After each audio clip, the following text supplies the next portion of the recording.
Hey, Internet World. So once again, we're back to Stanley Parable. We're going to pick up where we left off last time, which was essentially we're at the door.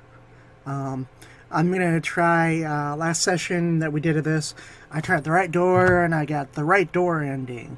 So now we're going to try the left door.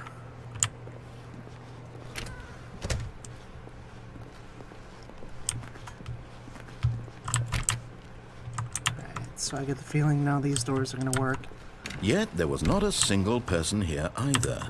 Feeling a wave of disbelief, Stanley decided to go up to his boss's office, hoping he might find an answer there. It has a very Hitchhiker's Guide to the Galaxy. Like I said in a previous episode, the narrator sounds a lot like... Coming to a staircase, Stanley walked upstairs to his boss's office. Okay, we're gonna listen to you for now.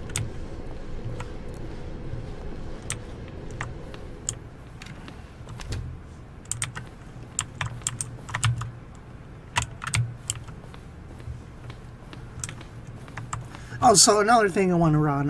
Right now I'm using a Yeti mic to do the audio recording and have my headphones hooked up as well.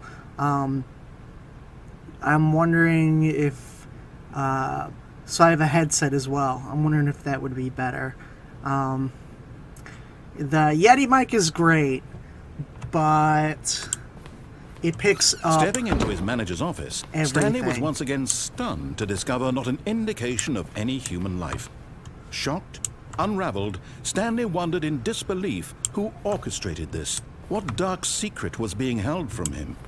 What he could not have known was that the keypad behind the boss's desk guarded the terrible truth that his boss had been keeping from him. And so the boss had assigned it an extra secret PIN number, 2845. But of course, Stanley couldn't possibly have known this. 2845. Yet incredibly, by simply pushing random buttons on the keypad, Stanley happened to input the correct code by sheer luck. Amazing. He stepped into the newly opened passageway. Oh, right up over here. It has a very Stranger in Fiction vibe to it.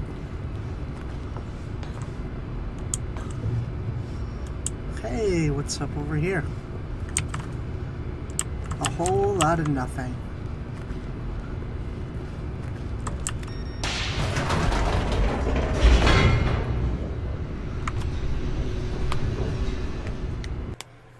So I've tried to do a few other recordings, and whether it's something's messed up pretty much all the time. Whether Zooming deeper into the building, Stanley realized he felt a bit peculiar. It was a stirring of emotion in his chest, as though he felt more free to think for himself, to question the nature of his job. Why did he feel this now, when for years it had never occurred to him? This question would not go unanswered for long. Whether it was Premiere, whenever I drag a clip into there or I import a clip, the audio wouldn't go with it. It'd play fine, but the audio wouldn't sync up to it. Then my recorder, whenever I record, would format my video files so I can play them. Therefore, I can convert them up over to an MP4. And then when I try to convert them, Handbrake, my file converter, would crash as well. But I'm hoping that these issues resolve themselves. The Premiere one has worked out as well. I just have to go to file sort or file import and do it manually that way. Stanley walked straight ahead through the large door that read Mind Control Facility. I'm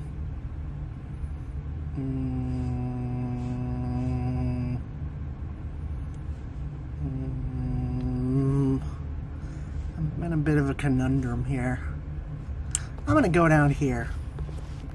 Although this passageway had the word escape written on it, the truth was that at the end of this hall, Stanley would meet his violent death. Ah, shit. The door behind him was not shut, Stanley still had every opportunity to turn around and get back on track. I don't believe you. At this point, Stanley was making a conscious, concerted effort to walk forward and willingly confront his death. Oh, man. Whatever. And I'm dead. Frick.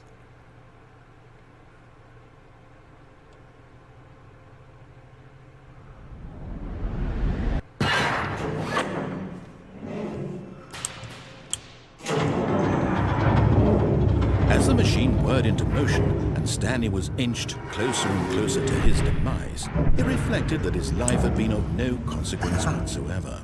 Stanley can't see the bigger picture.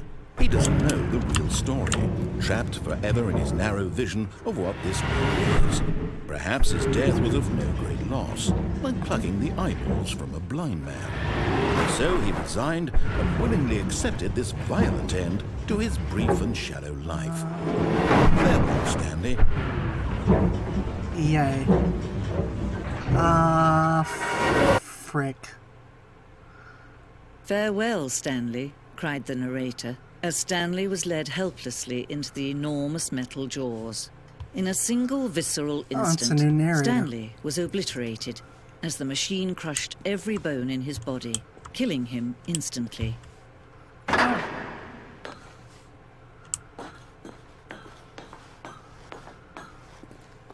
And yet it would be just a few minutes before Stanley would restart the game, back in his office, as alive as ever.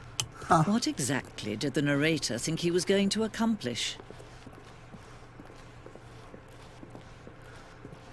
Well, that's interesting. When every path you can walk has been created for you long in advance, death becomes meaningless, making life the same. Do you see now? Do you see that Stanley was already dead from the moment he hit start? Well, that's nice. Nature paintings. Stanley's computer. Office layout. Shows the office at the beginning of the game. Pathway. Section been added. Altered development through the core layout. Yada, yada, yada. Okay.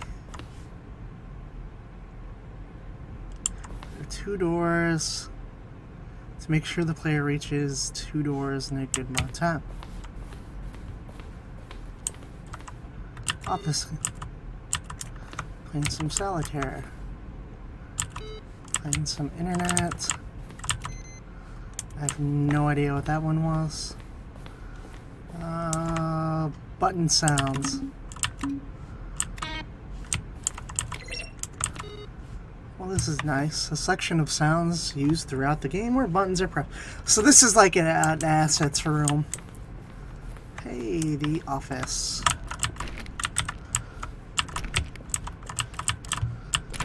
Okay, so I can't really do anything. These are the Kevin Brighting. You, sir, are an impeccable narrator. Okay. The office. Maintenance room. Well, that's interesting. It's very, has a very sterile feel to it. Warzone.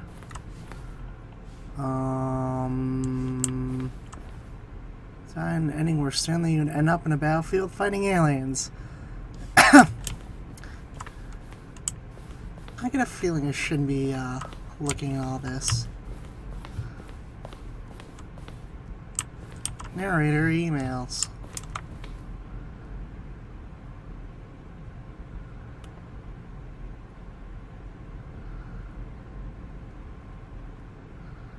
Huh.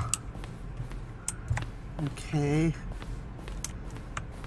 So I'm just gonna try to find the way out as quickly as possible.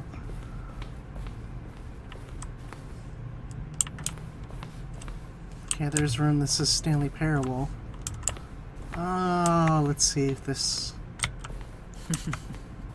Oh, look at these two. How they wish to destroy one another. How they wish to control one another. How they both wish to be free. Can you see?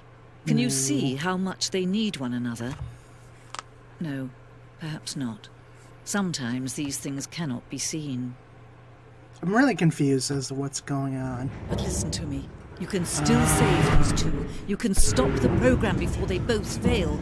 Push escape and press quit. There's no other way to beat this game. As long as you move forward, you'll be walking someone else's path. Stop now and it'll be your only true choice. Whatever you do, choose it. Don't let time choose for you. Don't let... Oh, well, that's great. So pretty much they give you no other option but to quit the game. Otherwise, you'll be stuck in this infinite loop. Let's see here.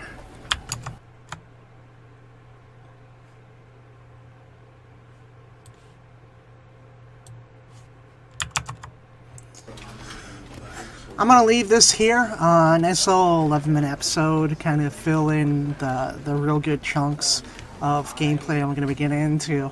That was another one of the endings, I think, called that. This game's really weird, but I kind of like it. As always, like, comment, subscribe, and stay nerdy.